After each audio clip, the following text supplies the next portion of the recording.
नमस्कार। आत्मनिर्भर भारत हेतु कृषि, औद्यानिकी, वानिकी तथा पशुपालन के महत्व विषय पर आज चर्चा करने के लिए हमारे साथ स्टूडियो में कई विशेषज्ञ मौजूद हैं। मैं अपने मेहमानों का, आज की इस चर्चा में उपस्थित विशेषज्ञों का दर्शकों से परिचय करना चाहूँगा। हमारे साथ प्रोफेसर अजीत कुमार कर्नाटक, कुलपति दून विश्वविद्यालय देहरादून एवं वीर चंद्र सिंह गढ़वाली औद्यानिकी एवं वानिकी विश्वविद्यालय भरसार पौड़ी गढ़वाल एवं सुप्रसिद्ध कृषि वैज्ञानिक तथा महान शिक्षाविद प्रोफेसर अजीत कुमार कर्नाटक साहब का आज की चर्चा में हार्दिक स्वागत है। हमारे साथ आज की इस चर्चा में प्रोफेसर पीडी जुयाल, जो महान वैज्ञानिक हैं और साथ ही पूर्व कुलपति रहे हैं नानाजी देशमुख वेटनरी विश्वविद्यालय जबलपुर मध्य प्रदेश में। कई वर्षों का आपका अनुभव है पशुपालन के क्षेत्र में। प्रोफेसर जुयाल साहब, आपका आज की इस परिचर्चा में बहुत स्वागत है। साथ ही हमारे साथ हैं महान पर्यावरणविद डॉक्टर एस वी सती जी, जो प्रोफेसर हैं वीर चंद्र सिंह गढ़वाली औद्यानिकी एवं वानिकी विश्वविद्यालय रानी चौरी परिसर में। आपका बहुत स्वागत है डॉक्टर सती साहब। हमारे बीच में मीडिया के विशेषज्ञ और अंतर्राष्ट्रीय मामलों के जानकार, वर्तमान में दून विश्वविद्यालय में मीडिया स्टडीज विभाग में विजिटिंग प्रोफेसर डॉक्टर हर्ष डोभाल जी हमारे बीच में है। आपका बहुत स्वागत है प्रोफेसर डोभाल साहब। जैसा हम जानते हैं कि कोरोना वायरस से फैली वैश्विक महामारी कोविड-19 ने पूरे देश और दुनिया की वाणिज्यिक एवं व्यावसायिक गतिविधियों को पिछले पूरे अंतराल को आप देखते हैं तो लगभग 1 वर्षों से प्रतिबंधित और उसको पूरी तरह से प्रभावित किया है। भारत में भी मार्च के अंतिम सप्ताह से जिस प्रकार से कोविड-19 की चुनौतियों को निपटने के लिए लॉकडाउन प्रारंभ किया गया, पूरे देश की औद्योगिक और वाणिज्यिक गतिविधियां पूरी तरह से बंद रही। और जिस प्रकार से डेटा CMI का डेटा हो, चाहे इंटरनेशनल लेबर ऑर्गेनाइजेशन का डेटा हो, उन सारे डेटा हमको ये बताते हैं। और इंटरनेशनल रेटिंग एजेंसी, चाहे वो स्टैंडर्ड एंड पुअर्स की हों, फिच की हों, मूडीज की हों, इन सारे डेटा से ये पता चलता है कि देश की आर्थिक विकास की गति इस लॉकडाउन के दौरान, विशेष तौर से इस कोरोना वायरस के दौर में बुरी तरह से प्रभावित हुई है। अनुमान है कि जो प्रथम तिमाही था इस वित्तीय वर्ष का, जो अप्रैल से जून तक का था, उसमें हमारी GDP 23.9% की गिरावट उसमें दर्ज की गई। लेकिन जब हम अनलॉक डाउन में आए, जब हमने जिस प्रकार से वाणिज्यिक और व्यावसायिक गतिविधियां प्रारंभ हुई और उनको गति प्राप्त हुई है, तो आज हम देखते हैं कि नवंबर में हमारी GDP की जो गिरावट है वो 7.5 है, जबकि जो विशेषज्ञ एजेंसीज का अनुमान था वो 9% के करीब इसको आंक रहे थे। इसका मतलब ये है कि हमारी अर्थव्यवस्था में गति प्राप्त हो रही है। जहां एक और मैन्युफैक्चरिंग और सर्विसेज सेक्टर इस पूरे कोविड-19 की चुनौतियों के कारण और लॉकडाउन के कारण पूरी तरह से प्रभावित रही है, वहीं कृषि के क्षेत्र में 3.4% की वृद्धि रजिस्टर्ड हुई है। तो इसका मतलब यह है कि कृषि आज भी हमारे देश के विकास का एक बहुत बड़ा महत्वपूर्ण मापदंड है। इसी विषय पर चर्चा करने के लिए मैं सबसे पहले प्रोफेसर अजीत कुमार कर्नाटक साहब के व्यूज जानना चाहूंगा कि इस विषय में आप इस पूरे परिदृश्य को और विशेष तौर से कृषि की भूमिका को आर्थिक विकास में किस तरह से देखते हैं। प्रोफेसर अजीत कुमार कर्नाटक। आत्मनिर्भर का अर्थ है स्वयं में संपूर्ण, और ये स्वयं जो है ये एक राष्ट्र है और उस राष्ट्र का नाम हमारा भारत है। और यद्यपि आत्मनिर्भर होने का अर्थ जो है वो कृषि में अगर हम लें तो लोग उत्पादन में वृद्धि ही को ही समझते हैं, लेकिन ये नहीं है। सिर्फ उत्पादन में वृद्धि ही आत्मनिर्भरता नहीं है, बल्कि सभी क्षेत्रों में जिनमें उद्योग भी शामिल हैं उनका ऐसा विकास होना चाहिए जिससे वातावरण, वायु और पानी, ये जो 3 महत्वपूर्ण चीजें हैं, इनका निरादर न हो और जीवन यापन हेतु जो अत्यंत आवश्यक वस्तुएं हैं, चाहे वो ऑक्सीजन है, चाहे वो पानी है, और उनको कोई उद्योग प्रभावित न कर सके। चूंकि मुझे कृषि के संबंध में विचार व्यक्त करने के लिए कहा गया है और भारत एक कृषि प्रधान देश है और आज भी 65% जो जनसंख्या है वो कृषि पर आधारित है। और अगर हम GDP पे कृषि का योगदान देखें तो करीब 14% का योगदान है, जो कि एक महत्वपूर्ण योगदान है। और इस कोविड के दौरान भी इसमें कोई खास इसमें परिवर्तन नहीं हुआ। और आज का जो ये परिप्रेक्ष्य है, आज कोविड-19 के बाद का, इसमें कृषि, औद्यानिकी, वानिकी और पशुपालन का अपना एक अलग महत्व है। कृषि औद्यानिकी कैसे आत्मनिर्भर बनाने में भारत को सहायक हो सकती है, इसकी चर्चा मैं आज आपसे करूंगा।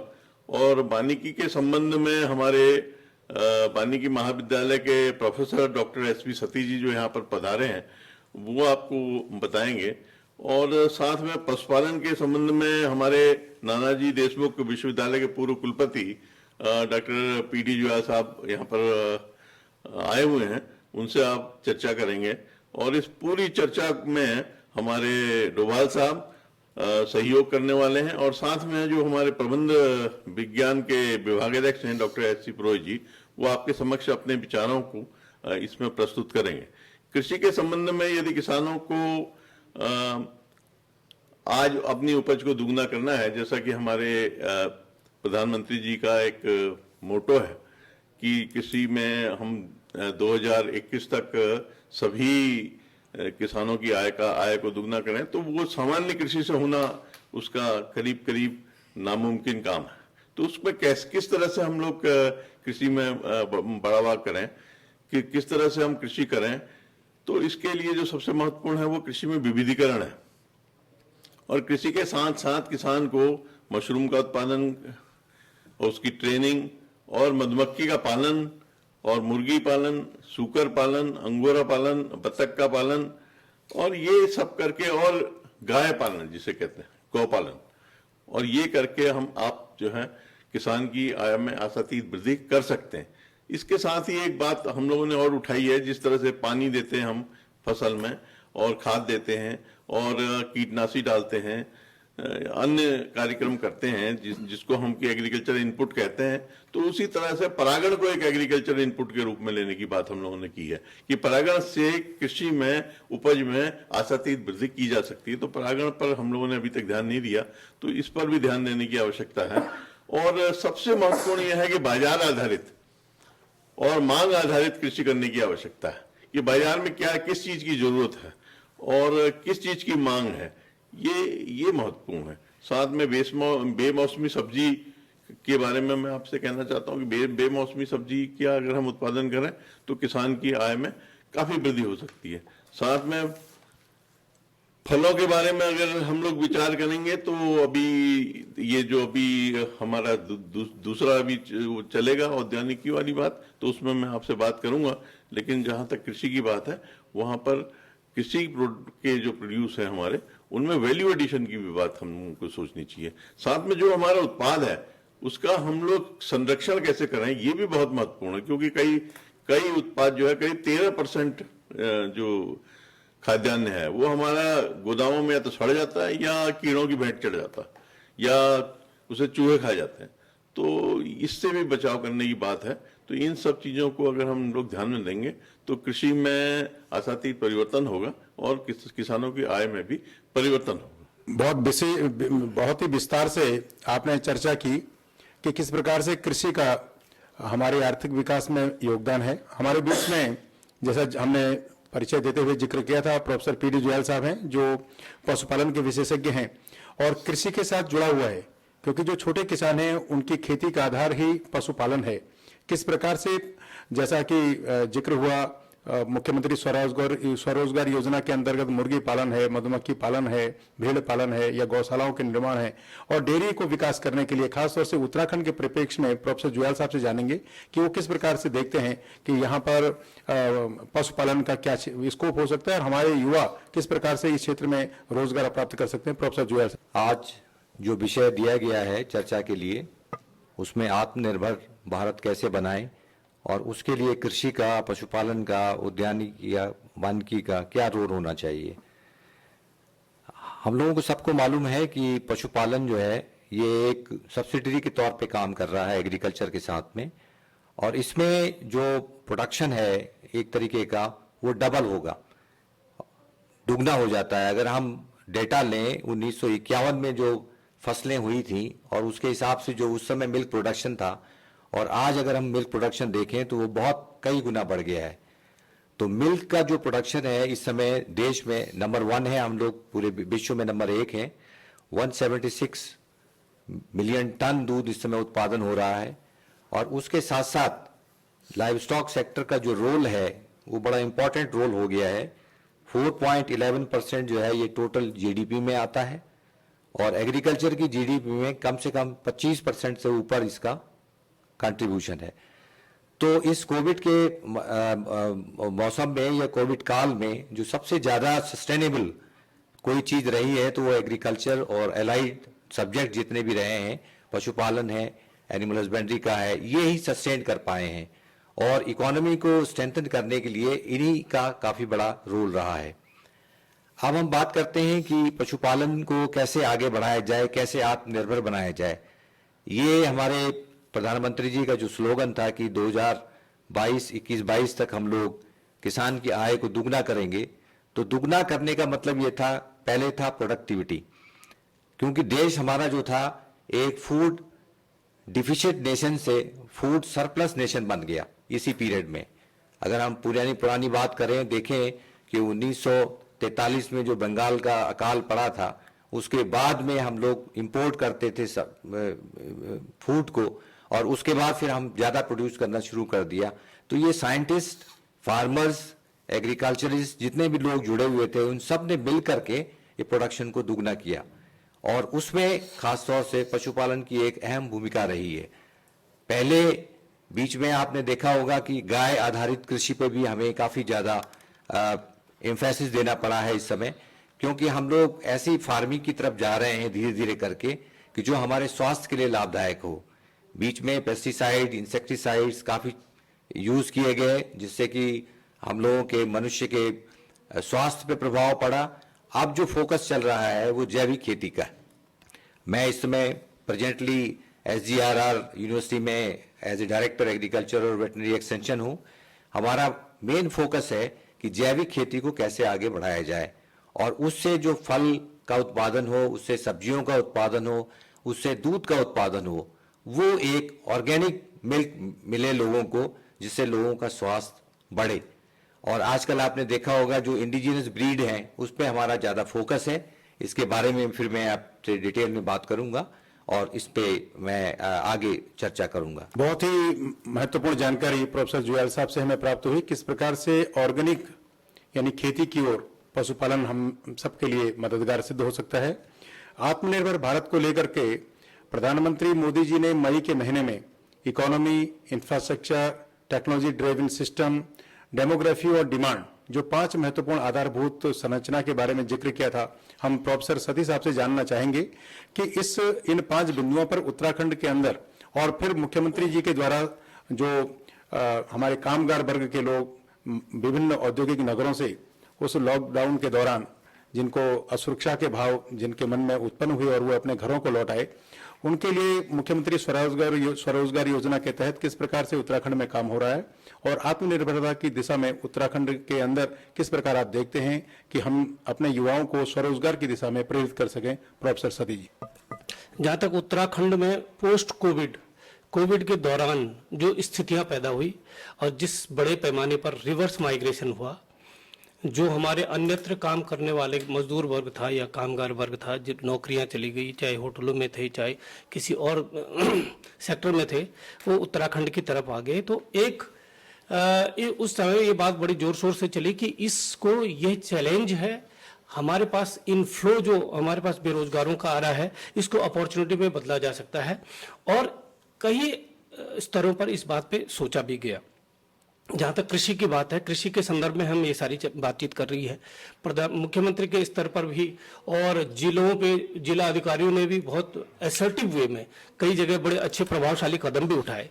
उनके परिणाम क्या आए अभी तक ये स्थितियां तो आगे आकलन होगा, अभी ऐसा बहुत ज़्यादा आकलन आया नहीं है।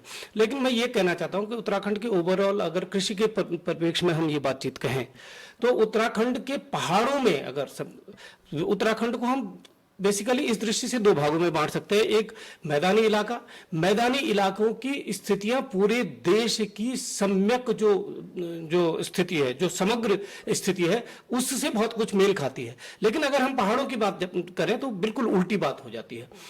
हमारे यहाँ जैसे कि सर प्रोफेसर जुयाल साहब ने भी बताया, प्रोफेसर कर्नाटक साहब ने भी बताया कि हम आत्मनिर्भर नहीं थे और बहुत तेजी से 60s के बाद जिस तरह से कृषि क्रांति हुई, जिसको ग्रीन रिवोल्यूशन कहा, हरित क्रांति कही गई, उसकी वजह से देश आज सरप्लस अन्न उत्पन्न कर रहा है। लेकिन वहीं दूसरी ओर हम देखें कि पिछले 20 साल में हमारे उत्तराखंड के पहाड़ खाली से खाली होते गए हैं। बहुत तीव्रता के साथ खेती जो जिनमें खेती की जाती थी वो सारे के सारे क्षेत्र बंजर हो गए, उल्टा हो गया। अब अगर हम इस परिप्रेक्ष्य में देखें कि आजकल जो रिवर्स माइग्रेशन हुआ कोविड के कारण, उसका परिप्रेक्ष्य में भी हम देखें तो बहुत कहीं पे भी बहुत ज्यादा प्रभावशाली, बहुत पैराडाइग्म शिफ्ट एटीट्यूड में नहीं आया है। ये बोला गया है कि इसको उद्यमिता से जोड़ा जाए, कृषि परंपरागत कृषि न की जाए, उसको उद्यमिता के तौर पर लिया जाए, उसको कृषि का एक कृषक से ज्यादा एक बिजनेसमैन की तरह उसको किया जाए। इस तरह की सारी चीजें आई। मैं ये कहता हूं कि एक दो तीन चीजें थी जो चैलेंज थे, जो नहीं कर पाए हम। एक तो ये था कि जब आप बाहर रहते हैं, आप नौकरी करते रहते हैं, कि एक माइंडसेट रहता है नौकरी का, तो एक तरह का शिफ्ट इन एटीट्यूड्स नौकरी से, सर्विस सेक्टर से और आपका बिजनेस सेक्टर की तरफ, उद्यमिता की तरफ को जो एटीट्यूड चेंज करने के लिए बहुत कंड्यूसिव इन्वायरमेंट चाहिए होता है। आप स्विच ओवर करा रहे हैं किसी से, तो उसके लिए सारी चीजें लगभग थाली में रखी हुई जैसी होनी चाहिए। लेकिन हमारी जितने भी स्टेट, हमारे जितना भी फॉर्मेट है पूरे स्टेट का, जो ब्यूरोक्रेसी का जो दबाव है, जो सतहीपन आपको ब्यूरोक्रेसी से लेकर आपको लीडरशिप में दिखता है, उसने कहीं भी ऐसा कोई असर्टिव स्टेप नहीं लिए जिसकी वजह से हम उनको रोक सके।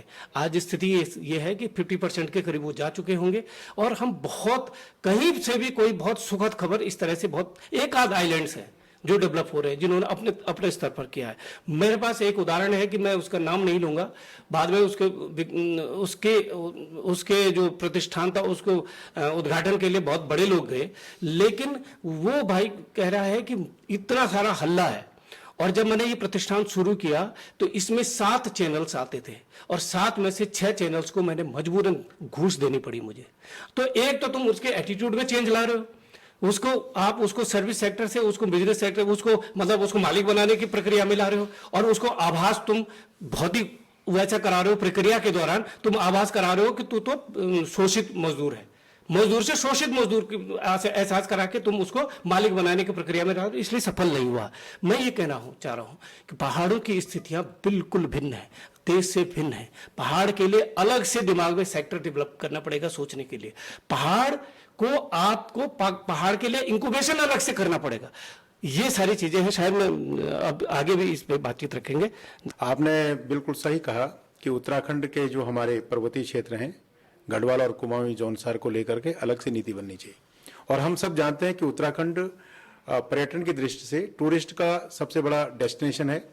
दुनिया के टूरिस्ट हर वर्ष यहाँ पे बड़ी संख्या में आते हैं। लेकिन इस कोरोना काल में हमने देखा कि विशेष तौर से मैन्युफैक्चरिंग सेक्टर और सर्विसेज सेक्टर बुरी तरह से प्रभावित हुए हैं। इन दोनों सेक्टर्स को जब हम अर्थव्यवस्था के मानदंड पे देखते हैं तो उसको मापने का जो तरीका है उसको कहते हैं परचेजिंग मैनेजर्स इंडेक्स, PMI।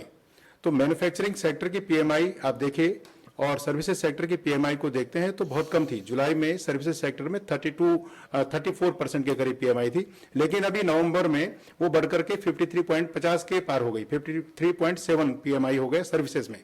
उसी प्रकार से मैन्युफैक्चरिंग सेक्टर में भी PMI 56.3 हो गई, यानी कि विनिर्माण में और सेवा क्षेत्र में सुधार हो रहा है। और उत्तराखंड चूंकि टूरिस्ट का बहुत बड़ा हमारा डेस्टिनेशन है, प्रोफेसर डोभाल साहब से जानना चाहेंगे कि अब इस कोरोना पोस्ट कोरोना काल में, इस कोविड के बाद उत्तराखंड में पर्यटन के विकास की दृष्टि से, पर्यटन के संभावनाओं की दृष्टि से आप किस तरह से इसको देखते हैं, प्रोफेसर डोभाल साहब? पहली बात तो है कि पर्यटन का जहाँ तक सवाल है, पर्यटन उत्तराखंड में एक बहुत बड़ा शब्द है, बहुत बड़ी आशा इस शब्द के साथ जुड़ी हुई। लगभग हर पॉलिटिशियन, हर ब्यूरोक्रेट, हर आदमी ये बोलता है कि हमारे पास पर्यटन है और हमारी आर्थिकी पर्यटन पर बहुत बड़े स्तर पर जुड़ी हुई है। मैं इसको आत्मनिर्भर भारत से जोड़ूंगा पर्यटन को, कि चाहे आत्मनिर्भर भारत की आर्थिकी, वो पूरा मामला पॉलिटिकल इकोनॉमी का है कि आप जो है कैसे चीजें प्रोड्यूस होती हैं, कैसे वो डिस्ट्रीब्यूट होती हैं, और पावर स्ट्रक्चर क्या है, कौन सा पावर स्ट्रक्चर, उसको उनका प्रोडक्शन, जो वैल्यू का प्रोडक्शन है उसमें क्या प्रोसेस जाता है, और उसका जो डिस्ट्रीब्यूशन है, मोस्ट इंपॉर्टेंटली जो डिस्ट्रीब्यूशन है, एक्सचेंज है, कंजम्पशन है, वो कैसे होता है, वो क्या प्रोसेस है, और वो पावर, लॉज, गवर्नेंस, जो पॉलिटिकल पावर है, इन तीनों का जो रिलेशनशिप है, सोसाइटी इम्पैक्ट है, वो उसकी हमें एनालिसिस करनी होगी। पर्यटन को मैं इसलिए यहाँ पे कर रहा हूँ कि पर्यटन हमारे उत्तराखंड में ज्यादातर जो सरकार जो टैक्स लेती होगी, उसके अलावा पर्यटन से ज्यादातर फायदा जो बड़े ऑलरेडी बड़े बड़े उद्योगपति हैं या बड़े पर्यटन वाले हैं, बड़ी टूरिस्ट कंपनियां बाहर की, वो आती हैं।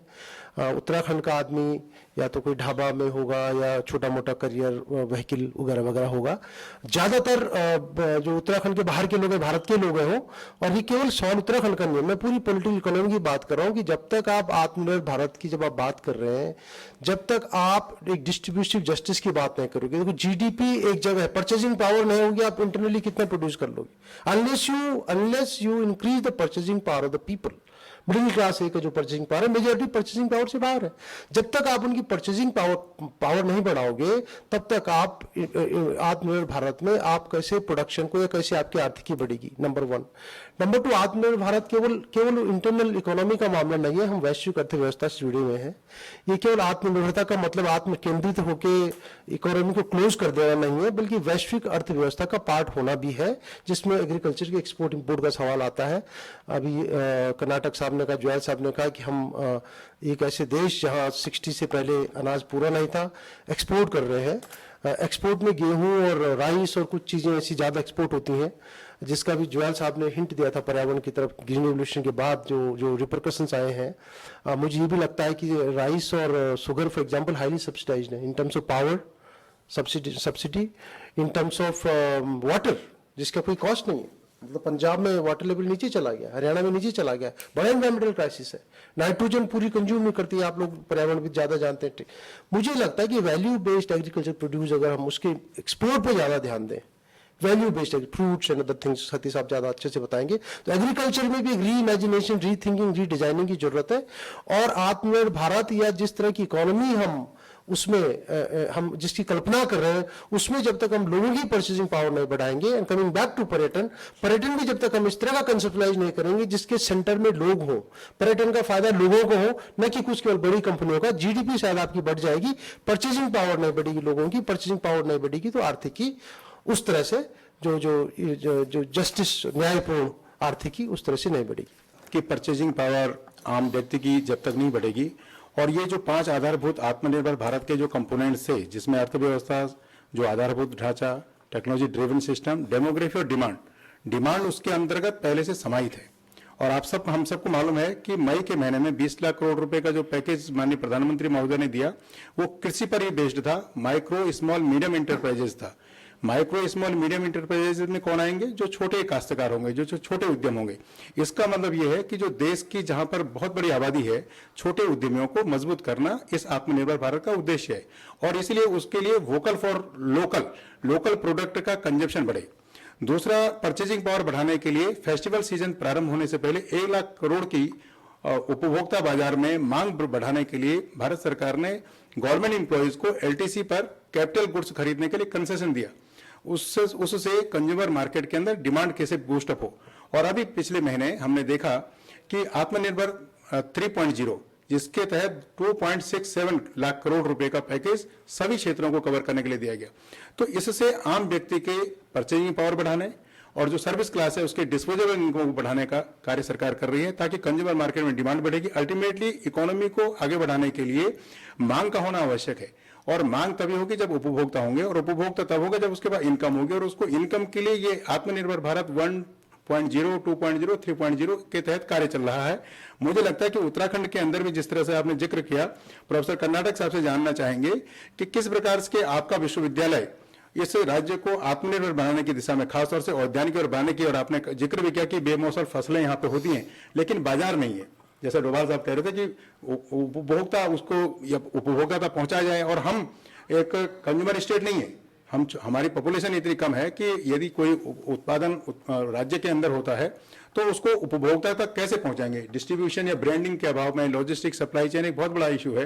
तो प्रोफेसर कर्नाटक साहब से जानना चाहेंगे कि आप एक विश्वविद्यालय ऐसा है कि जो पूरा औद्यानिकी और वानिकी पर आधारित है, और विशेष तौर से उत्तराखंड के परिदृश्य में देखें तो इसकी बहुत बड़ी सार्थकता है।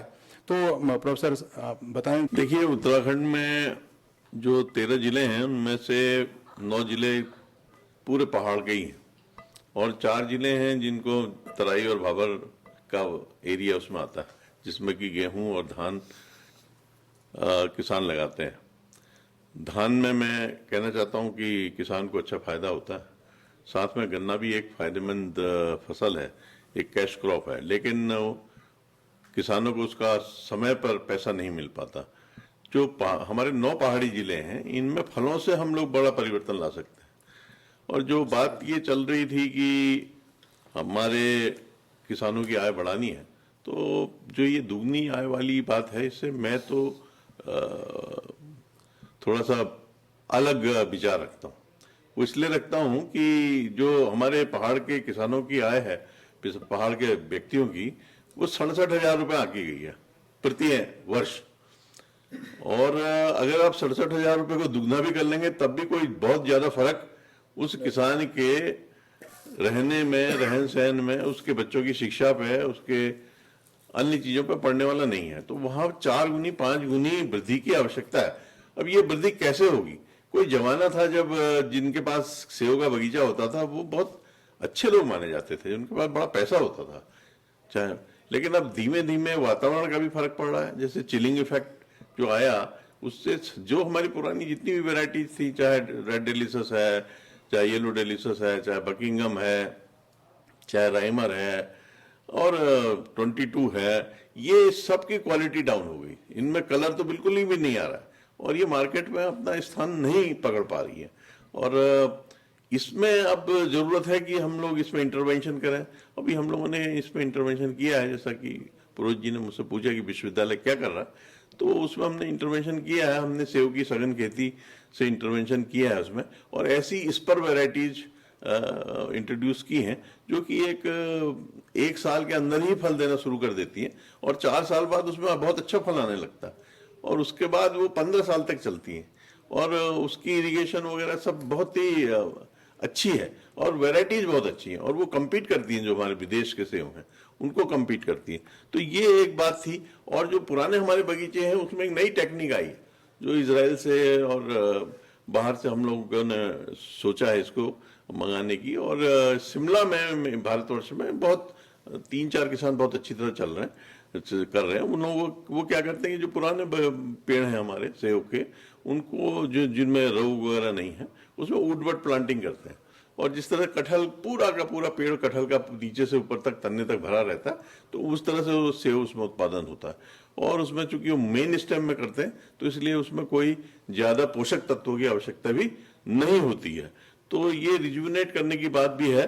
और हाई हिल्स में हमें नट्स की ओर भी बहुत ज्यादा ध्यान देना पड़ेगा और नट्स में पैसा बहुत है। और चाहे हेजलनट है, हम लोग हेजलनट का वहां बहुत अच्छा काम कर रहे हैं बरसार में। चेस्टनट है जिसे पांगर भी कहते हैं, और अखरोट है जिसे आप वॉलनट कहते हैं। इसकी अच्छी प्रजातियां हम लोगों ने लगाई हैं, कश्मीर से मंगाई हैं, कुछ और हम लोगों ने डेवलप की हैं। बादाम लगाया जा सकता है। और ये जितने भी मैंने आपको ये नट्स की नाम लिए, ये सभी काफी अच्छा पैसा किसानों को दे सकते हैं। इसके अलावा आप नए फल लगाएं, जैसे परसिमोन है। आप क्यों पुराने तरह के फल लगा रहे हैं? जो परसिमोन है जिसकी 1 किलो 300 रुपए तक बिक रही है, तो ऐसे फल लगाएं आप। और परसिमोन जो है हमारे उत्तराखंड के पहाड़ों में बहुत अच्छा चल रहा है। ऐसे कीवी है जिसको कि न तो लंगूर खाते हैं न बंदर खाते हैं, तो इसे बाउंड्री में लगा सकते हैं और उसे कीवी भी होगा। और अच्छी वैरायटी का कीवी, हॉलैंड का कीवी मंगवा लें तो उसे लगाएं, तो उससे उसकी जो आपके अंदर खेत में जो चीजें हैं उनकी रक्षा भी होगी और काफी अच्छा आपको फायदा भी मिलेगा। इसके अलावा जो पहाड़ी फल है, जो हमारे जो लोकल फल है, हमारे जंगली फल, जैसे काफल है, जैसे हिसालू है, इनकी अपनी एक अलग महत्ता है और इनकी मार्केटिंग पे बहुत ध्यान देने की जरूरत है। ऐसे फूलों की खेती है तो फूलों की खेती कर सकते हैं हम। लिली है, ट्यूलिप है, कॉर्नेशन है, ग्रेडुलस है, इनकी खेती कर सकते हैं। ऑर्किड्स में 6 तरह के ऑर्किड्स तो हमारे वहां भरसार में है, तो ऑर्किड्स का एक स्टिक 50-50, 100-100 रुपए की बिक रही है। तो ये यहां ध्यान दें हम लोग, ताकि हम लोगों के जो किसान हैं वो आगे बढ़ सके। और औषधि पादपों का कृषिकरण करें, जैसे कुटकी है और अश्वगंधा है। अश्वगंधा का तो इस समय कोविड पीरियड में जबरदस्त मांग है। और पीपली है जो कि आपकी खांसी वगैरह के लिए बहुत अच्छी, लंग्स के लिए बहुत अच्छी दवा है, इसकी बड़ी अच्छी डिमांड इस समय चल रही है। और कीड़ा जड़ी है, कीड़ा जड़ी पे काम कर सकते हैं, कीड़ा जड़ी पे बहुत अच्छा काम हो सकता है। इसका बहुत जो पल्मोनरी सिस्टम है इस पे इसका बड़ा अच्छा इम्पैक्ट है, और ये आदमी की जो शरीर की शक्ति है उसको भी बढ़ाता है। और इसके अलावा पोषक अनाज है हमारे वहाँ पहाड़ में, जो सबसे बड़ी बात है, जिसके बारे में हम लोग कभी सोचते नहीं। हमारे पूर्वज वही खाते थे, गेहूं कोई खाता नहीं था, क्योंकि गेहूं में तो वैसे भी ग्लूटीन होता है जो कि बहुत ज्यादा अच्छा नहीं माना जाता। तो हमारे पहाड़ के लोग पहले से ही आपने देखा होगा कि मडुआ खाते थे, झंगोरा खाते थे, कोड़ी खाते थे, रामदाना खाते थे। तो वो हम लोगों ने छोड़ दिया। अब जब बाहर के लोगों ने इसकी डिमांड करी तो फिर हम लोग इसकी बात करने लगे हैं। हमारे वहाँ जो बिच्छू घास होती है उसकी पत्तियों की चाय बन रही है, अमेजोन बेच रहा है, कई लोग बेच रहे हैं। तो हमारे अल्मोड़ा में भी एक कोई सज्जन है जिन्होंने इसकी मार्केटिंग शुरू करी है। तो वैल्यू एडिशन, और इसके अलावा वैल्यू एडिशन किया जा सकता है हॉर्टिकल्चर में, स्पेशली जो है हमारी महिलाएं इस ओर प्रेरित किया जा सकता है उनको। जैसे कि हमारे मडुआ के लड्डू बनाए हैं अभी हम लोगों ने, वहाँ जैम बनाया है, जेली बनाई है। तो इस तरह से भी हम महिलाओं को भी सशक्त करने की जरूरत है, क्योंकि महिलाओं के सशक्त करने से ही परिवार किसान का सशक्त होता है। तो मेरा ये कहना है कि इन सब चीजों पर अगर हम ध्यान देंगे तो किसान की जो आय है वो बढ़ेगी, और हम लोग एक जो हमारा आज का जो हमारा आत्मनिर्भर भारत का जो एक हमारा उद्देश्य है उसकी पूर्ति करने में ये सहायक होगा। बहुत अच्छी बात आपने बताई प्रोफेसर कर्नाटक साहब कि उत्तराखंड में एक तो वनस्पति पौधों के उत्पादन पे हम लोग जा सकते हैं, औषधीय वनस्पतियों का उत्पादन कर सकते हैं। हम कुछ फलें जो कि सिर्फ उत्तराखंड में हो इस प्रकार, क्योंकि हमारे पास क्लाइमेटिक एडवांटेज है, ऐसे फल हम उगा सकते हैं, फूलों की खेती कर सकते हैं। और विशेष तौर पर जो हमारे खाद्यान्न थे उनको यदि प्रोसेस करेंगे तो उनकी मेडिसिनल वैल्यू बहुत अधिक है, तो मार्केट के अंदर हमारे काश्तकारों को अधिक दाम और अच्छे दाम मिल पाएंगे। बहुत धन्यवाद। आपने जिक्र किया था प्रोफेसर जुयाल साहब की ऑर्गेनिक खेती की ओर हम लोग बढ़ रहे हैं और जिसमें पशुपालन का बड़ा योगदान है। तो कहीं ऐसा नहीं लगता कि क्योंकि जमीन की आदत हो चुकी है केमिकल फर्टिलाइजर की, और यदि शिफ्ट करेंगे तो कहीं फिर वो 1900 हर ग्रीन रेगुलेशन से पहले 60 से पहले की स्थिति तो नहीं आ जाएगी एग्रीकल्चर की दृष्टि में? प्रोफेसर जुयाल साहब, इसी चर्चा को आगे बढ़ाते हुए मैं कहना चाहता हूं कि जो सॉइल के लिए जिन चीज़ों की ज़रूरत है, जैसे नाइट्रोजन हो गया, फास्फोरस हो गया, और इन चीज़ों को अगर हम सब्स्टिट्यूट ले लें, जैसे गाय का जो जीवामृत है, या एक और नया आ रहा है आजकल, उसको कहते हैं गौ कृपा अमृतम, उसमें बैक्टीरिया ऐसे हैं जो गोबर से आइसोलेट किए जाते हैं, और वो बैक्टीरिया इनकी सब्स्टिट्यूट हैं यूरिया के, डीएपी के। तो वो कमी नहीं आ रही है उसमें। गुजरात में ऐसे एक्सपेरिमेंट किए गए हैं जिनमें देखा गया है कि अगर हम अपनी फसलों पे इनको छिड़कें तो उनका प्रोडक्शन बढ़ जाता है बहुत अच्छा, और प्रोडक्शन के साथ साथ उनका टेस्ट बहुत अच्छा आता है, जो कि हमारे स्वास्थ्य के लिए जो है बड़ा लाभदायक है। इसी तरीके से मैं ये बताना चाहता हूँ कि सेंट्रल गवर्नमेंट की बड़ी स्कीम्स हैं जो इसको प्रमोट कर रही हैं एनिमल हस्बेंड्री सेक्टर को, और इसमें 15,000 करोड़ रुपया अभी सेंट्रल गवर्नमेंट ने दिया है और इसको आगे बढ़ाने के लिए। और आप सबको मालूम भी है कि एनिमल हस्बेंड्री की सेपरेट मिनिस्ट्री भी बन गई है। तो ये फोकस ये है, जैसे नेशनल लाइव स्टॉक मिशन है, एक राष्ट्रीय गोकुल मिशन है, किसान credit card to livestock farmers है, livestock health and disease control का प्रोग्राम है। ये नेशनल लेवल पे चलाए जा रहे हैं, और इनमें जो बेसिक बात यह है कि जो इंडिजिनस ब्रीड हैं उनका संरक्षण किया जा रहा है। अभी हम देखें, अगर आप देखें देहरादून में भी बात करें तो 100 रुपए किलो जो है एक गिर काऊ का मिल्क मिल रहा है, 100 रुपए किलो, 80 रुपए किलो। उसका रीजन ये है कि लोगों में अवेयरनेस आ गई है कि हमारी जो देसी गायें हैं इनका दूध पौष्टिक भी है, मेडिसिनल वैल्यू का भी है, और आने वाले हमारी जनरेशन के लिए बड़ा लाभदायक है। तो मैं ये कहना चाहता हूं कि हमारे उत्तराखंड में अगर हम फोकस करें डेयरी पे, अभी मैं आपको वस्तुस्थिति बताना चाहता हूं कि हमारे यहाँ अभी कोई डेयरी साइंस कॉलेज नहीं है उत्तराखंड में, और ये एक बहुत बड़ी बात है, इस पे सरकार को ध्यान देना चाहिए। Dairy science college, diploma in dairy, कुछ स्किल लोगों को तैयार करने के लिए हमको पहले से तैयारी करनी पड़ेगी। हर स्टेट में एक डेयरी साइंस कॉलेज, एक नहीं तो 2 हैं, क्योंकि दूध का उत्पादन कैसे बढ़ेगा जब तक हमारे पास में स्किल लोग नहीं होंगे। तो ये एक बड़ा अच्छा इशू है जो सरकार को इसको लेना चाहिए, और आने वाले समय में दूध का उत्पादन अगर बढ़ेगा और वैल्यू एड, जैसा कि डॉक्टर कर्नाटक ने ऑलरेडी कहा कि हॉर्टिकल्चर में वैल्यू एडिशन करेंगे हम। मैं कहता हूं कि दूध से फार्मर का उतना फायदा नहीं होता। अगर वो दूध से बने उत्पाद अगर बनाए, वो उत्पाद महंगे बिकते हैं और उसमें कई तरीके की चीजें बनती हैं। जैसे फॉर एग्जांपल मैं कहता हूं कैरेट लस्सी, अगर गाजर की लस्सी बनाए तो ये वैल्यू एड हो गया, उसमें विटामिन ए भी आ गया और साथ में मिल्क आ गया। इसी तरह से टर्मरिक मिल्क, जिसकी कि आजकल बड़ी डिमांड है कोविड के टाइम में, लोग हल्दी दूध पीते हैं, तो हल्दी दूध के साथ में मिला करके कोई प्रोडक्ट बनाया जाए, वो बड़ा चलेगा। तो इसकी वैल्यू ऐड करने से किसान को बड़ा फायदा होगा और वो बड़ी अच्छी बात है कि प्रोडक्शन तो होता है, लेकिन हमें किसान को प्रॉफिट देना है। प्रॉफिट कैसे मिलेगा? जब उसको उसकी जो कॉस्ट है वो कम की जाएगी, लो इनपुट किया जाएगा। और अभी जो गौ आधारित कृषि की बात हो रही है, इसमें हम लोग बात कर रहे हैं ड्राई डेयरिंग कंसेप्ट।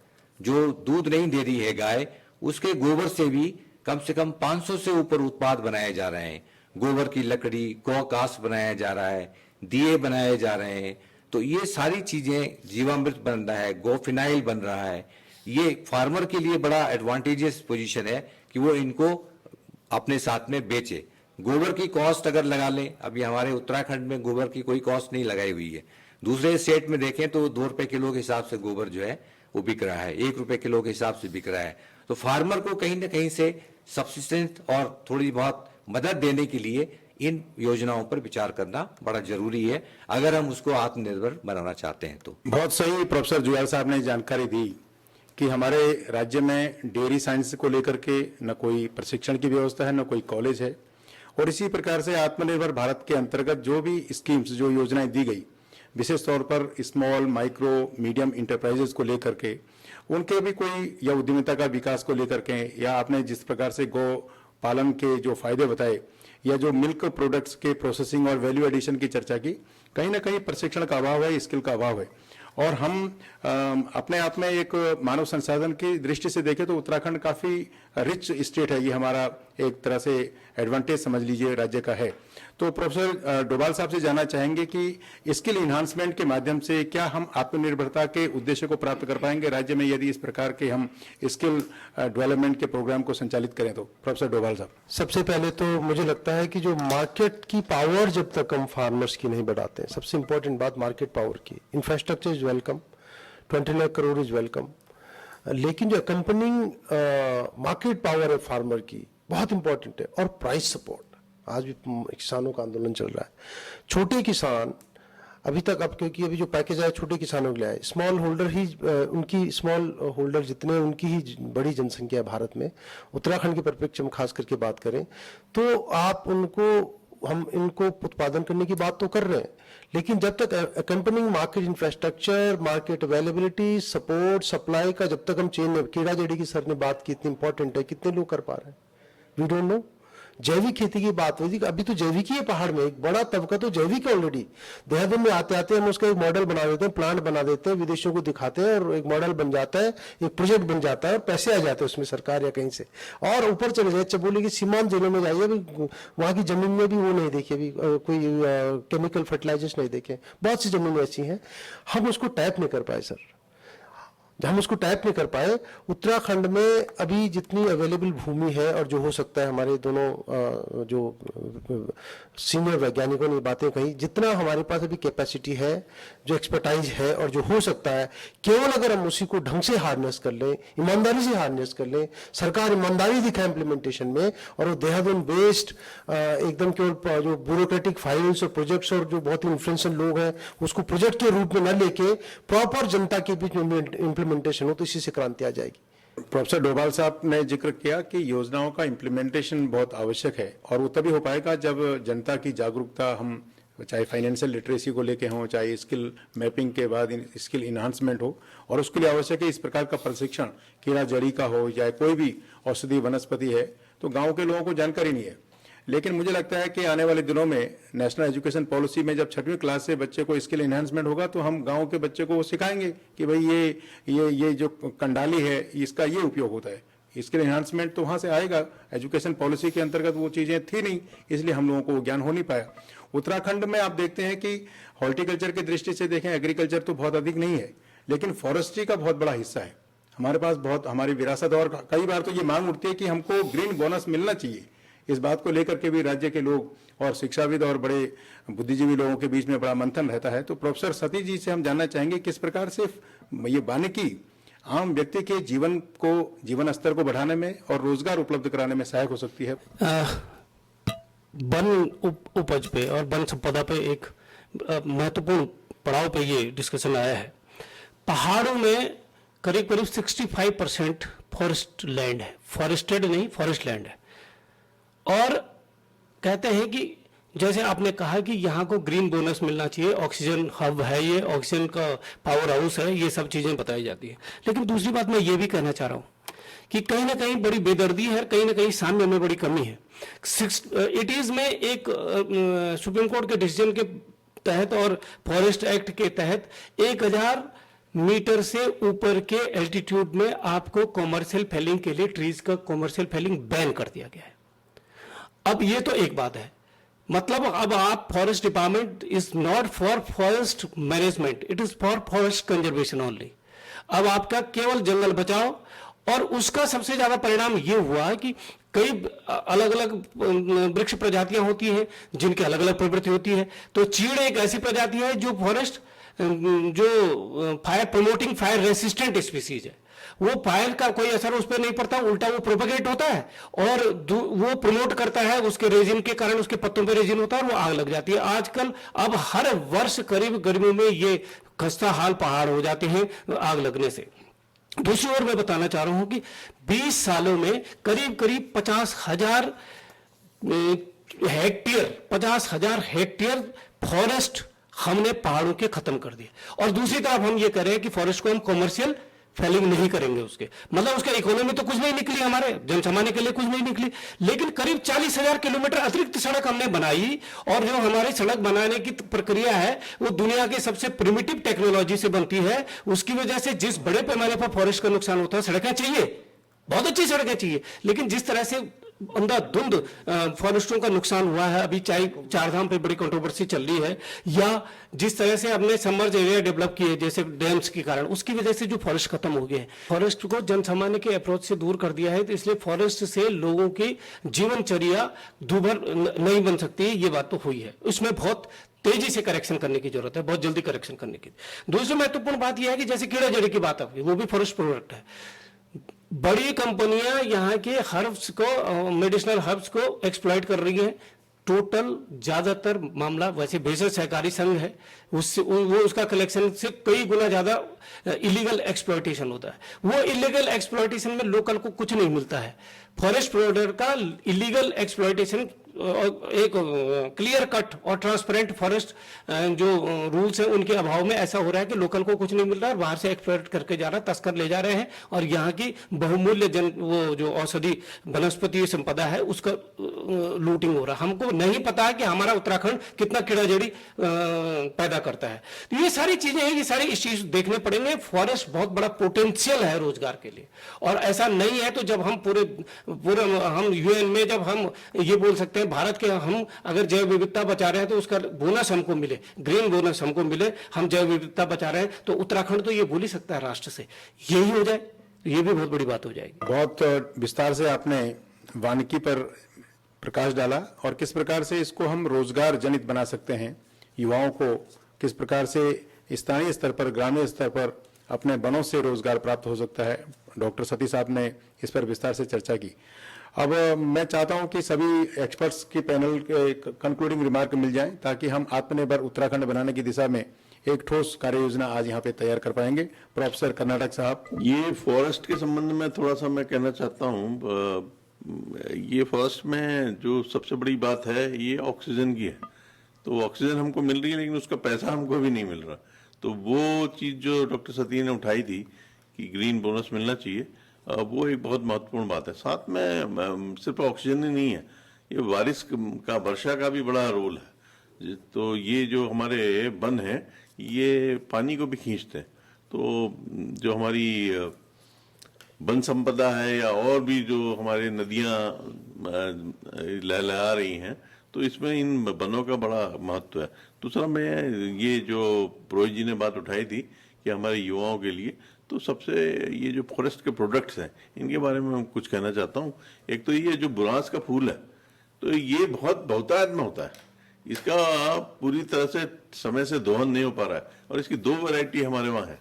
और एक तो वैरायटी बहुत, उसका पेड़ बहुत छोटा है, बहुत आराम से उससे फूल तोड़ा जा सकता है, तो इसका एक दोहन किया जाए और इसको एक बड़े स्तर से, इससे रोजगार हमारे किसानों को और हमारे युवाओं को मिल सकता है। दूसरा, ये मैंने आपको काफल और हिसालू के बारे में बताया था। इसके अलावा एक और चीज होती है हमारे वहाँ जिसे किलमोड़ा कहते हैं, जो जिससे एग्रीफ्लेमिन बनता है। तो लोगों ने उसकी जड़ों से एग्रीफ्लेमिन बनता था तो सारी जड़ें खोद डाली, तो ये भी नहीं करना है हमको। तो समन्वयक इसका डेवलपमेंट करें, क्योंकि ये ऐसे होता नहीं है, ये सिर्फ जंगली रूप में होता है एग्रीफ्लेमिन, और ये बहुत, इसका फल भी बड़ा स्वास्थ्य के लिए बहुत ही लाभदायक है। इसके अलावा टिम्बर आपको मिलता ही है, टिम्बर की आपको जरूरत है, तो आप ये भी नहीं कह सकते कि मानव जो है वो जब समाज में रहेगा तो उसको लकड़ी की भी जरूरत पड़ेगी, तो चाहे वो जलाने के लिए हो, चाहे इमारती लकड़ी हो, चाहे फर्नीचर के लिए हो, तो लकड़ी की आवश्यकता है, उसको उतने ही पेड़ और लगाएं और लकड़ी की आवश्यकता को वनों से पूरा किया जा सकता है और करते हैं। कीड़ा जड़ी की बात करी थी अभी, तो कीड़ा जड़ी के साथ थोड़ा सा हाई एल्टीट्यूड की बात है, और वहां पर जहां पर बर्फ पड़ी रहती है, वो एक कीड़ा होता है जो कि अपना जो बटरफ्लाई है, मॉथ जिसे कहते हैं, जो कि रात में अंडे देता है, वो वहाँ अंडे दे देता है, और उसके बाद वो बर्फ से ढक जाते हैं अंडे। बाद में लार्वा निकलता है, जब लार्वा निकलता है तो उसके ऊपर एक जो माइसीलियम, एक फंगस का, वो डेवलप करता है। तो जो मुख्य चीज है वो माइसीलियम है, वो कीड़ा नहीं है। तो लेकिन वो चूंकि उसका स्वरूप कीड़े का सा बना रहता है, इसलिए उसे कीड़ा जड़ी कहते हैं। तो वो उसके बारे में भी सोचना पड़ेगा, उससे बहुत पैसा मिल सकता है। और एक जो बहुत ही महत्वपूर्ण चीज है वो डॉर्सेटा हनी है, जो हमारी जो एपिस डॉर्सेटा है, जो जंगली मधुमक्खी है, वो सिर्फ जंगलों में ही पाई जाती है, ज्यादातर बहुतायत में। वैसे आपको बिल्डिंगों में भी लगी मिल जाएगी और पानी की टंकियों में लगी मिल जाएगी, लेकिन वो फल को, उसको आप हार्वेस्ट नहीं कर सकते, वो इतना ऊंचे में लगाते हैं। जो वनों में आप कई लोग काम कर रहे हैं, इसमें प्राइवेट सेक्टर से बहुत काम कर रहा है, लेकिन ये लोग इसको, हनी को जिस तरह से बेचना चाहिए उस तरह से नहीं बेचते, उसको गर्म करके और उसको इस तरह से बनाते कि वो जमे नहीं, क्योंकि लोगों के में एक भ्रांति है कि अगर शहद जम गया तो वो शहद नहीं है, जबकि ऐसा है नहीं। तो वो जो क्रूड हनी है, आज क्रूड हनी की मांग है, आज वो वाले हनी की मांग नहीं है जो मार्केट में मिल रहा है। आज लोग चाहते हैं क्रूड हनी मिले, तो वो जो चाइना वाला हनी है वो नहीं चलेगा। इसी तरह से अभी बात उठी थी पिरूल की, तो ये जो निडल्स होती हैं चीड़ की, तो ये काफी इसमें आग लगती है, और इससे लीसा भी बनता है। आपका जो चीड़ का पेड़ है उसे लीसा भी निकाला जाता है, एक रेजिन है जिससे कि और कई चीजें बनती हैं, हमारे टर्पंटाइन बनता है, टर्पंटाइन ऑयल बनता है।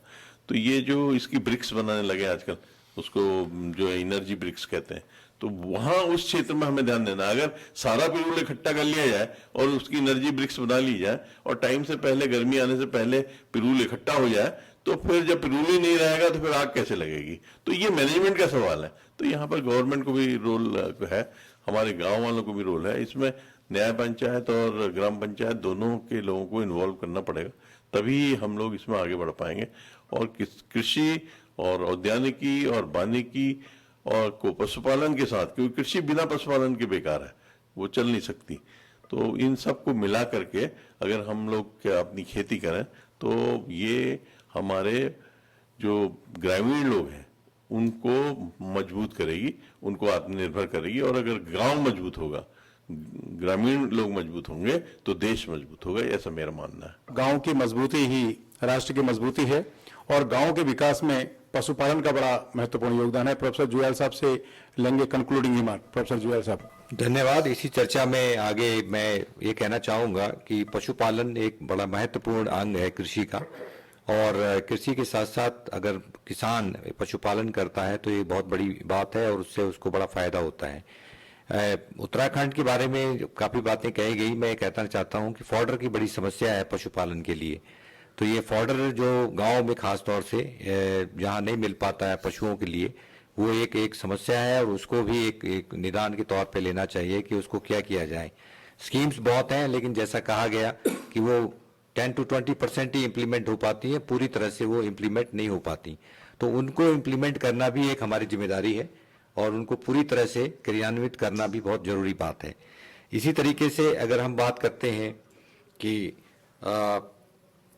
इंटीग्रेटेड फार्मिंग सिस्टम जो कहा गया, एकीकृत खेती, जिसमें कि हॉर्टिकल्चर है, एग्रीकल्चर है, क्रॉप साइंस है, उसके बाद में अपना पशुपालन है, ये सब मिलकर किसान करेगा तो उसको हमेशा फायदा होगा। गवर्नमेंट को फोकस करना चाहिए डेयरी फार्मिंग में, गोट्री, पोल्ट्री और फिशरी ऑल्सो। ये बहुत बड़ा सेक्टर है जिसमें कि काफ़ी प्रोडक्शन भी अच्छा आता है और उसका भी काफ़ी रोल बहुत बढ़िया है। तो सब मिल करके अगर इन चीज़ों पे फोकस करें तो हमें डेफिनेट फ़ायदा होगा।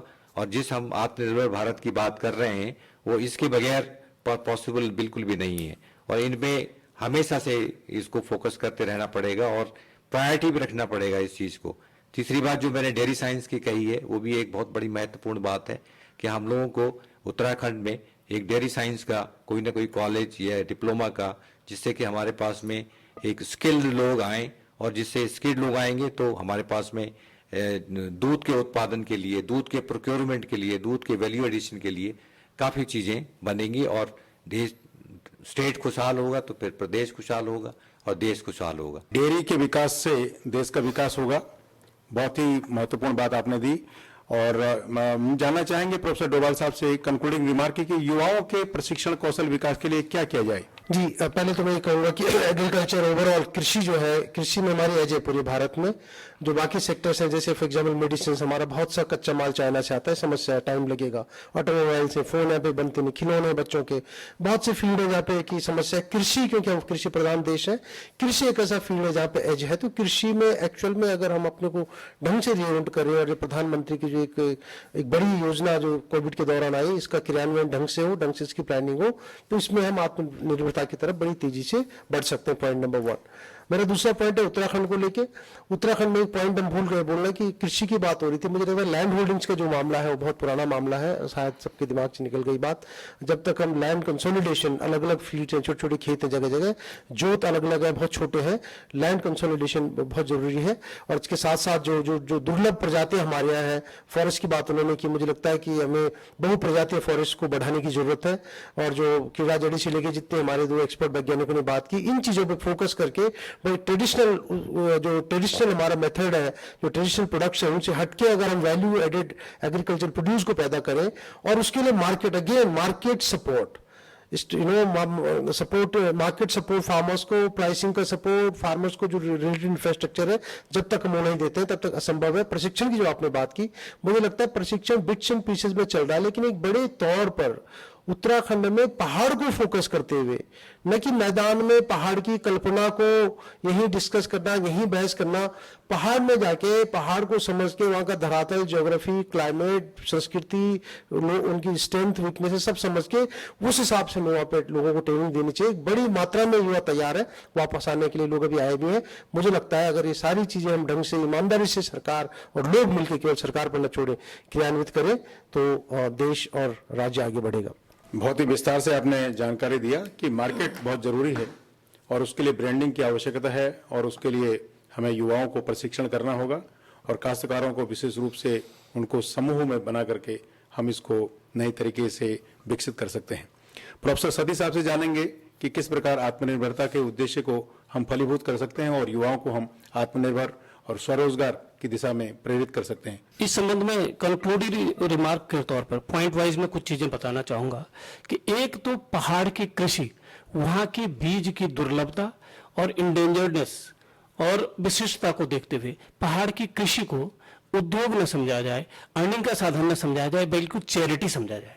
उसके लिए गवर्नमेंट की तरफ से फार्मर्स को कंसिस्टेंट रेगुलर सपोर्ट मिले पर मंथ के हिसाब से, जैसे देश में शुरू भी हुआ है कि कुछ किसानों को 6,000 रुपए पर ईयर जा रहा है। हम ये कह रहे हैं कि कृषि को, जो खाली कृषि काम कर रहा, खेत जोत रहा, क्योंकि खेत बंजर हो रहे हैं, जब बंजर हो जाते हैं तो दोबारा उसमें कृषि नहीं हो पा रही है पहाड़ों में, उसको बचाने के लिए कृषि क्षेत्रों में जो संलग्न है उनकी पेंशन तय की जाए, सीधी सीधी बात। दूसरी बात यह है कि पहाड़ की कृषि का पहाड़ जैसे सवाल है कि जैसे जंगली पशु है। जंगली पशु इतना खतरनाक मुद्दा बनकर उभर गया है कि लोगों ने के अकेले इस मुद्दे पर 50% खेती छोड़ दी है। लोग उनको मैनेज ही नहीं कर पा रहे। बंदर है, शुअर है, भालू है, ये सारी चीजें हैं, इनको एक तो इसको मैनेज करने की जरूरत है, पॉइंट सूत्रवत समाधान। तीसरा बात है आवारा पशु। अब क्या हो गया कि पहाड़ में दूध तो लोगों को चाहिए, खेती कर नहीं रहे, दूध तो चाहिए तो गाय तो पाल रहे हैं, लेकिन उसके जो सांड पैदा हो रहे हैं उनको कहां रखें। तो पहाड़ों में भी ये आवारा पशुओं की विकराल रूप से समस्या खड़ी हो गई है, इसको भी देखना पड़ेगा। हर जगह इसकी बहुत तेजी से समस्या बढ़ रही है, इतनी तेजी से बढ़ रही है कि लोगों ने एक्सपेक्ट नहीं किया था। चौथी बात ये है, ये सारी चीजें अगर आपको करनी है, पशुपालन के जहां तक सवाल, मैंने पशुपालन के लिए बोल दिया है कि अब जब तक आप जंगली जानवरों का खतरा नहीं करेंगे तो गोटरी भी नहीं कर सकते आप। पहले तो क्या था कि सभी लोग करते थे, तो बाघ का खतरा बहुत नियंत्रित था, इतना ज्यादा नहीं था। अब तो गांव में दिन में बाघ आ जा रहे हैं। तो अब ये मतलब रिवर्स करना, यू टर्न लेना, बहुत बहुत बड़े लेवल पे करेक्शन करने पड़ेंगे। पूरा जो हेल्पिंग इंफ्रास्ट्रक्चर है उसको ठीक करना पड़ेगा। जब आप पशुपालन की बात करते हैं तो आपको पशु चिकित्सालय की बात करनी पड़ेगी, जो वो लोग वहां रहते हैं उनके चिकित्सालय की बात करनी पड़ेगी, उनके बच्चों को शिक्षण प्रशिक्षण के लिए अच्छे इंस्टीट्यूशंस की बात करनी पड़ेगी। ये सारी चीजें हैं। फॉरेस्ट का, पहाड़ का माइग्रेशन तभी रुकेगा। और अंत में बहुत बड़ी समस्या है, फॉरेस्ट फायर का कुछ ना कुछ तो करना पड़ेगा। आपने जिक्र किया आत्मनिर्भरता को लेकर के, हमने आज कृषि, औद्यानिकी, पशुपालन, वानिकी और साथ में पर्यटन एवं मैन्युफैक्चरिंग, जिस प्रकार से जिक्र हुआ कि उत्तराखंड में किस प्रकार के उद्योग लगाए जा सकते हैं, और विशेष तौर पर जो हमारे जिन प्रोडक्ट्स के लिए या जिन वस्तुओं के निर्माण के लिए हमारे पास रॉ मटेरियल है वो कृषि, औद्यानिकी, वानिकी और वो पशुपालन पर आधारित है। हमें याद है कि साउथ ईस्ट एशिया में एक देश था वियतनाम, 1980 के दशक तक सबसे पुअरेस्ट कंट्री मानी जाती थी, लेकिन 1986 में उन्होंने अपनी इकोनॉमी को रिवाइव करने के लिए डोई मोई, वियतनामी भाषा में डोई मोई का मतलब होता है रिनोवेशन, उन्होंने अपनी इकोनॉमी को रिनोवेट किया। और उस रिनोवेशन के 2 फेज थे। पहले फेज में उन्होंने फिजिकल और ह्यूमन रिसोर्स को उन्होंने आइडेंटिफाई किया और उसकी उन्होंने प्रशिक्षण किए। और दूसरे फेज में जिस प्रकार से हमारे प्रधानमंत्री महोदय ने आत्मनिर्भर भारत का स्लोगन दिया, जिसके अंतर्गत लैंड, लेबर, लॉज और लिक्विडिटी, ये 4L हैं जिससे हम पूरी अर्थव्यवस्था को कंट्रोल कर सकते हैं। आज इनोवेशन में भारत की सुधार हुआ है, उसकी रैंकिंग में। आज ईज ऑफ डूइंग बिजनेस में सुधार हो रहा है। और माइक्रो, स्मॉल, मीडियम इंटरप्राइजेस के लिए विशेष तौर पे आत्मनिर्भर भारत में प्रावधान किए गए हैं, उसके दायरे को बढ़ाने का कार्य किया गया है। दूसरा, लोकल प्रोडक्ट्स के लिए हमें वोकल बनना पड़ेगा, यानी कि उनके कंजप्शन को हमें डिमांड करना पड़ेगा, तभी काश्तकार इस ओर प्रेरित होंगे। और इसी डोई मोई पर वियतनाम आज दुनिया का सबसे बड़ा मैन्युफैक्चरिंग हब बनने जा रहा है। चाइना से लोग अपने इन्वेस्टर्स अपने उद्योगों को छोड़ के वियतनाम में एस्टेब्लिश कर रहे हैं। तो हिंदुस्तान भी एक इस प्रकार का डेस्टिनेशन के रूप में उभर सकता है जब हम अपने उद्यमियों को प्रशिक्षित करेंगे, अपने लोकल प्रोडक्ट्स को हम आइडेंटिफाई करेंगे। और मुझे लगता है कि आत्मनिर्भर 3.0 के बाद निश्चित रूप से आने वाले दिनों में, और जिस प्रकार से अर्थव्यवस्था में सुधार के संकेत आ रहे हैं, सभी विशेषज्ञों के ये अनुमान था कि नवंबर में हमारी गिरावट 9 पॉइंट के आसपास रहेगी, लेकिन हम 7.5 के, यानी कि हमने उसमें सुधार हो रहा है। तो मुझे लगता है कि आने वाले दिनों में हिंदुस्तान की जो हमारी डेमोग्राफिक डिविडेंड है, जो युवा शक्ति है, वो निश्चित रूप से एक सकारात्मक दृष्टि से कार्य करेगी और हमारे कृषि, औद्यानिकी, वानिकी एवं पशुपालन पर आधारित उद्यम विकसित हो पाएंगे और हम आत्मनिर्भरता के इस सपने को निश्चित रूप से पूरा कर पाएंगे। इसी के साथ सभी पैनलिस्ट का आज की चर्चा में सम्मिलित होने के लिए बहुत बहुत धन्यवाद, बहुत बहुत आभार।